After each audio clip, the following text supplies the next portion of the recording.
A guerra que criou o Relâmpago Amarelo, que deu o Sharingan para o Kakashi e que definiu o destino do Obito. A terceira grande guerra ninja é o evento mais importante antes do início de Naruto. Mas a verdade é que a história dela é toda bagunçada, né? Um flashback aqui, uma citação ali, e a gente nunca entende direito o que aconteceu. Então vamos juntar todas as peças e organizar essa história de uma vez por todas. E caso vocês gostarem deste vídeo e quiserem que eu fale também da primeira, a segunda ou a quarta guerra, é só comentar, beleza? De todos os conflitos globais de Naruto, sem considerar a quarta grande guerra ninja, esta é a que mais temos informações. Nunca foi dito quanto tempo se passa entre o fim da segunda guerra e o início da terceira, mas eu calculo que seja algo em torno de 10 a 15 anos, já que a gente consegue notar Nagato e Ahiko e Konan ter mais ou menos essa faixa de idade mais velhos. Mas é claro que isso é apenas um palpite. Como eu disse, não sabemos de fato, mas o que eu posso dizer com certeza é que a terceira guerra aconteceu pelo menos há 10 a 15 anos antes do início da série, já que obviamente procede o ataque da Nove Caudas e, por extensão, a morte de Minato, ambos ocorridos no dia em que Naruto nasceu. Falando em Minato, como tenho certeza que muitos de vocês já sabem, ele foi muito importante durante esta guerra. Assim como a Tsunade na segunda guerra antes dele, Minato era provavelmente o recurso mais valioso de Konoha. Com a sua habilidade Hiraishin no Jutsu, permitia que ele atravessasse as linhas de frentes inimigas de forma rápida e eficiente, o que tornava o confronto com ele quase impossível. Vemos isso quando dois dos ninjas mais rápidos do mundo, o futuro quarto Raikage e o Jinchuriki do Oito Caudas, Killer Bee, passando mal em conseguir acompanhá-lo. Pra ser sincero, acredito que ele superou facilmente os dois ao mesmo tempo. Então, para um ninja comum no campo de batalha, que era a grande maioria, o Minato era um verdadeiro terror. Foi nessa guerra que ele ganhou o apelido de Relâmpago Amarelo, e seu poder era tão absurdo que a Vila da Pedra criou uma ordem oficial para suas tropas fugirem imediatamente se tivesse o azar de encontrá-lo. Um dos seus feitos mais lendários aconteceu na missão da Ponte Kanabi. O objetivo era destruir essa ponte que na época era uma ponte extremamente importante usada pela Vila da Pedra para transferir suprimentos para suas tropas estacionadas na Vila da Grama. No meio do caminho, um esquadrão de Konoha caiu em uma cilada. A batalha contra os ninjas da pedra virou um desastre. Quando Minato finalmente chegou ao local, o cenário era puro desespero, com apenas 4 ninjas da Folha ainda de pé, completamente cercados por um batalhão de 50 ninjas da pedra. Embora o mangá não mostre a cena em detalhes, fica fortemente explícito que o Minato sozinho derrotou todos os 50 ninjas da pedra. Foi essa vitória esmagadora que permitiu que Konoha finalmente destruísse a Ponte Kanabi. E esse momento foi o grande ponto de virada da guerra, tirando a Vila da Folha de uma posição de derrota para uma de vantagem.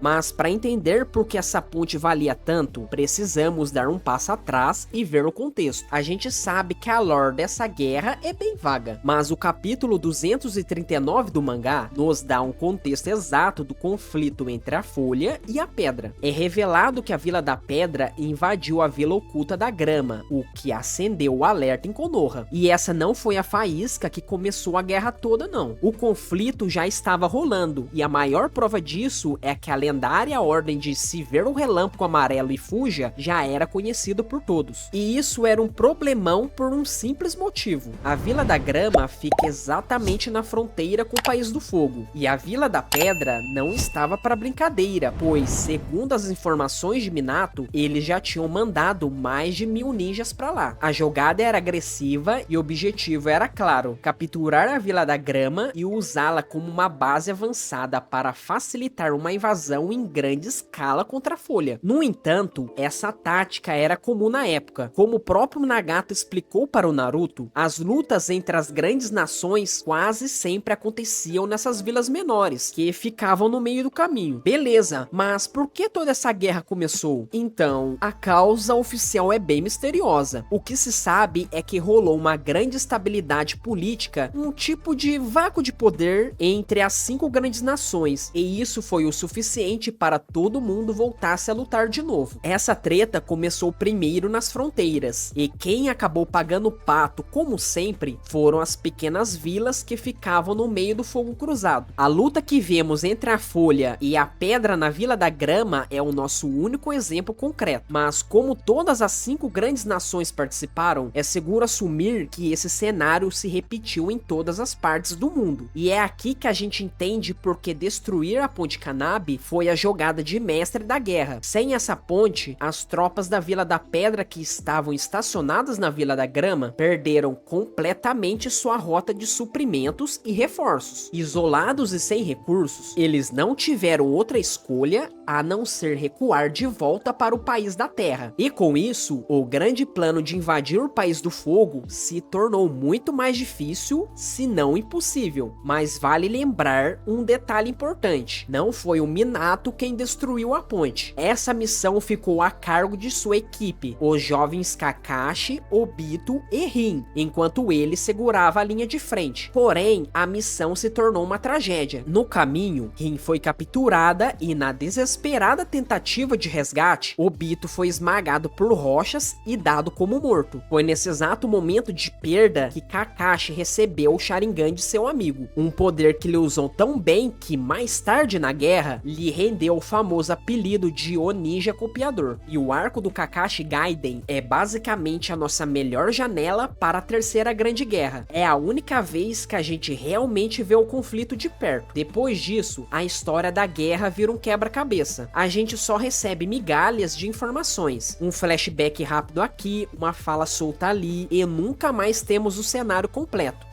E mesmo quando finalmente revelam quem é o Tobi, o flashback inteiro é sobre o Obito e o Madara conversando numa caverna, enquanto a guerra de verdade continuava lá fora. É um pouco frustrante, na boa. Apesar de não focar na guerra, esse flashback nos entrega um evento crucial: a trágica morte de Rin pelas mãos do Kakashi. Mas calma, eu não vou ficar aqui chovendo no molhado. Todo mundo já conhece essa cena. O que a gente vai fazer é analisar os detalhes de fundo, as pequenas informações ao redor deste evento que a maioria dos fãs deixa passar. Primeiro detalhe importante desta cena são os inimigos. Kakashi e Rin estavam lutando contra ninjas da Vila da Névoa, o que confirma a Névoa como a 4ª grande nação envolvida na guerra, junto com a Folha, a Pedra e a Nuvem. Mas a presença deles ali não era uma simples batalha de fronteira. A verdade é que a Vila da Névoa estava no meio de um dos planos mais covardes e traiçoeiros de todo o conflito. E como muitos de vocês lembram, o plano da Névoa era diabólico. Eles transformaram a Rin na Jinchuriki do Três Caudas. A ideia era fingir uma perseguição, deixar que ela voltasse para Konoha com o Kakashi, e no momento em que ela estivesse dentro dos portões, eles liberariam a Biju. Seria a destruição da Vila da Folha de dentro para fora, uma arma biológica perfeita. É por isso que, em um ato de sacrifício, Rin pediu para que Kakashi a matasse. Esse plano todo, obviamente, mostra quão sinistra a Vila da Névoa era antigamente. Porém, isso também nos ajuda a deduzir qual Mizukage estava no comando nesta época. E um detalhe interessante que eu não posso esquecer é que Madara, com o objetivo de manipular Obito, foi quem orquestrou o plano usando a Vila da Névoa como ferramenta. Voltando para descobrir quem era o Mizukage, a gente já pode descartar o segundo Mizukage, por exemplo, pois, como sabemos, a luta mortal dele contra o segundo Tsukage aconteceu lá na Primeira Grande Guerra. Então, ele já estava morto há muito tempo. Aí você pode pensar, mas o Yagura, o 4º Mizukage, não era o Jinchuriki do Três Caudas? Sim, a linha do tempo do Obito aqui é a chave para tudo. O reinado tirânico do Yagura só começou quando Obito passou a controlá-lo. Porém, na época da morte da Rin, Obito tinha acabado de sair da caverna do Madara e ainda não tinha poder para manipular um Kage. Isso nos leva a crer que Yagura só se tornou Mizukage e Jinchuriki bem mais tarde, resolvendo o mistério de como Três Caudas pode ser selado na Rin. Então, por eliminação, chegamos à conclusão de que o líder da névoa, na época, era o misterioso terceiro Mizukage, um cara tão secreto que a gente nem sabe o nome dele. E aqui rola uma coincidência bem da hora, galera. E essa foi basicamente a guerra dos terceiros Kages. Pensa comigo, na folha tínhamos o terceiro Hokage, Hiruzen. Na pedra, o terceiro Tsuchikage, Onoki. A gente sabe que o terceiro Raikage morreu exatamente nesta guerra. E a névoa, como vimos, tudo aponta para o terceiro Mizukage. Então, com 4 dos 5 confirmados, só falta uma peça para a gente fechar esse quebra-cabeça, a Vila da Areia.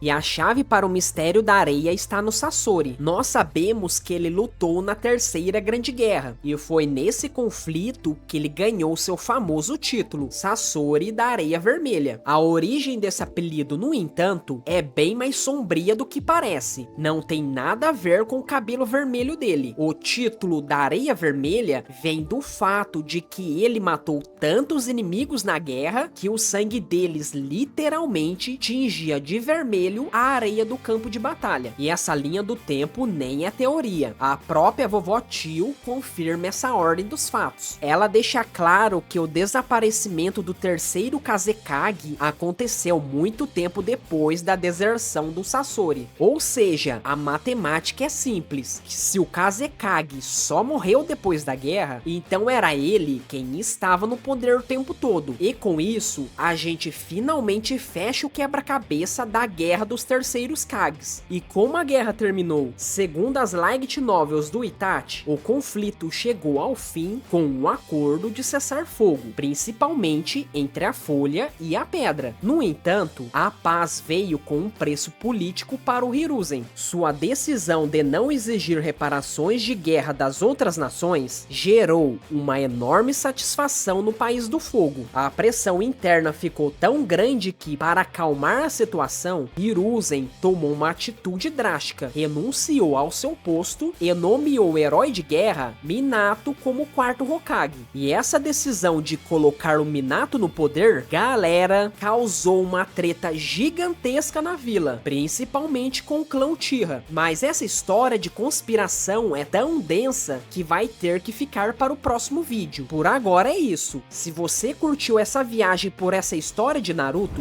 não se esqueça de deixar um like para fortalecer e também de se inscrever para não perder os próximos vídeos, incluindo esse sobre a treta dos Uchiha. Muito obrigado por assistir até aqui, valeu, tamo junto e até a próxima, galera!